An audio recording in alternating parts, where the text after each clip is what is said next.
बहुत समय पहले की बात है। एक सुंदर और समृद्ध राज्य था। वहाँ के राजा बहुत पराक्रमी और न्यायप्रिय थे और उनकी रानी अद्वितीय सुंदरता और बुद्धिमत्ता की मिसाल थी। उनके राज्य में चारों ओर खुशहाली थी, लेकिन रानी के हृदय में एक अधूरी इच्छा थी। रानी को पक्षियों से बहुत लगाव था। महल में सुंदर मोर, तोते और बुलबुल थे, लेकिन रानी को हमेशा यह महसूस होता था कि उनके पास कोई अनोखा पक्षी नहीं है।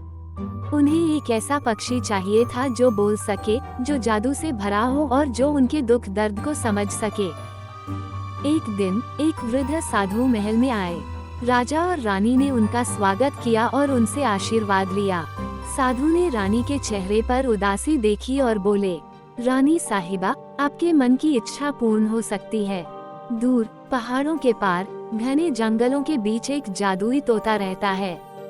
ये तोता बोल सकता है और इसे पकड़ने वाले को अपार ज्ञान और शक्ति प्राप्त होती है, लेकिन इसे पाना आसान नहीं है। रानी यह सुनकर बहुत उत्साहित हुई और राजा से प्रार्थना करने लगी, महाराज, कृपया इस जादुई तोते को हमारे महल में लाने की कोशिश करें। ये केवल एक पक्षी नहीं, बल्कि मेरे हृदय की गहरी इच्छा है। राजा ने अपने सबसे बहादुर सैनिकों को इस कार्य के लिए भेजा। राजा के सैनिक कई दिनों तक जंगलों और पहाड़ों में भटकते रहे, लेकिन उन्हें जादुई तोता नहीं मिला। वे थक हार कर लौट आए। ये देखकर रानी बहुत निराश हो गईं। ये सब देखकर राजकुमार, जो बहुत वीर और बुद्धिमान था, स्वयं इस यात्रा पर जाने का निश्चय करता है। वह माँ के पास जाता है और कहता है, माँ, मैं स्वयं उस तोते को खोजने जाऊंगा। आपकी इच्छा पूरी करना मेरा कर्तव्य है। रानी ने अपने बेटे को गले लगाया और कहा, सावधान रहना बेटा, ये रास्ता बहुत कठिन है, लेकिन मुझे विश्वास है कि तुम जरूर सफल होगे। राजकुमार ने माँ को आश्वस्त किया और अपने घोड़े पर सवार होकर निकल पड़ा। राजकुमार कई दिनों तक चलता रहा और अंततः एक रहस्यमयी जंगल में पहुंचा। जंगल घना था और उसमें कई खतरनाक जीव जंतु रहते थे।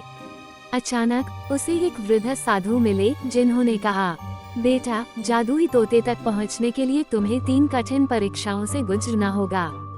यदि तुम सफल हुए तो वह तुम्हारा हो जाएगा, लेकिन अगर तुम असफल हुए तो ये जंगल तुम्हें हमेशा के लिए निगल जाएगा। राजकुमार को एक गहरी नदी पार करनी थी, जिसमें एक विशाल अजगर रहता था। यह अजगर किसी को भी नदी पार नहीं करने देता था। राजकुमार ने अपनी तलवार निकाली और बुद्धिमानी से एक पेड़ की मोटी टहनी को काटकर नाव बनाई। जैसे ही वह नदी पार करने लगा, अजगर उसकी ओर लपका, लेकिन राजकुमार ने अपनी तलवार से लहरों को चीरते हुए तेजी से किनारे तक पहुंच गया। अब उसे एक गुफा में जाना था, जहां एक दिव्य मोती छिपा था। यह मोती उस जादुई तोते को नियंत्रित कर सकता था, लेकिन गुफा के द्वार पर एक मायावी राक्षस पहरा देता था। राक्षस ने गरज कर कहा, कोई भी इस गुफा में नहीं जा सकता। राजकुमार ने अपनी चतुराई से राक्षस को धोखा दिया। उसने कहा, हे राक्षस, मैं तुम्हारे लिए एक रहस्य लेकर आया हूँ, लेकिन इसे सुनने के लिए तुम्हें अपनी आंखें बंद करनी होंगी। राक्षस जैसे ही आंखें बंद करता है, राजकुमार तेजी से गुफा में घुस जाता है और मोती लेकर बाहर निकल आता है। अब राजकुमार को एक जादुई पेड़ पर चढ़कर एक विशेष फल तोड़ना था, जिससे तोते को वश में किया जा सकता था। ये पेड़ बहुत ऊंचा था और इसके आसपास जादुई भंवरे मंडरा रहे थे। राजकुमार ने अपने धनुष से एक विशेष तीर चलाया, जिससे सभी भंवरे बेहोश हो गए और वह आसानी से पेड़ पर चढ़ गया। उसने फल तोड़ लिया और नीचे आ गया।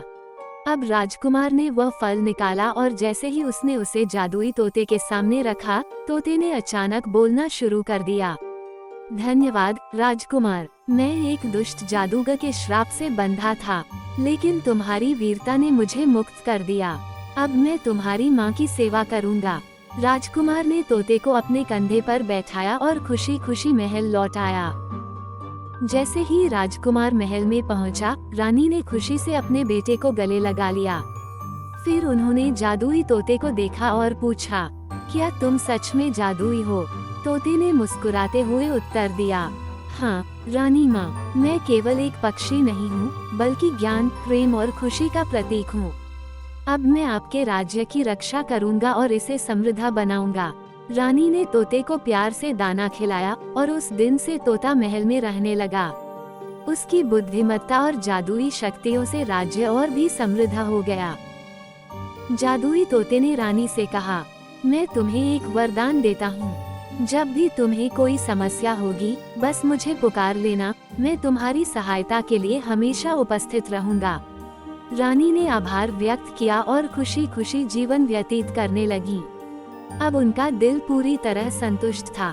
राज्य में सुख शांति छा गई और सभी लोग खुशहाल जीवन जीने लगे।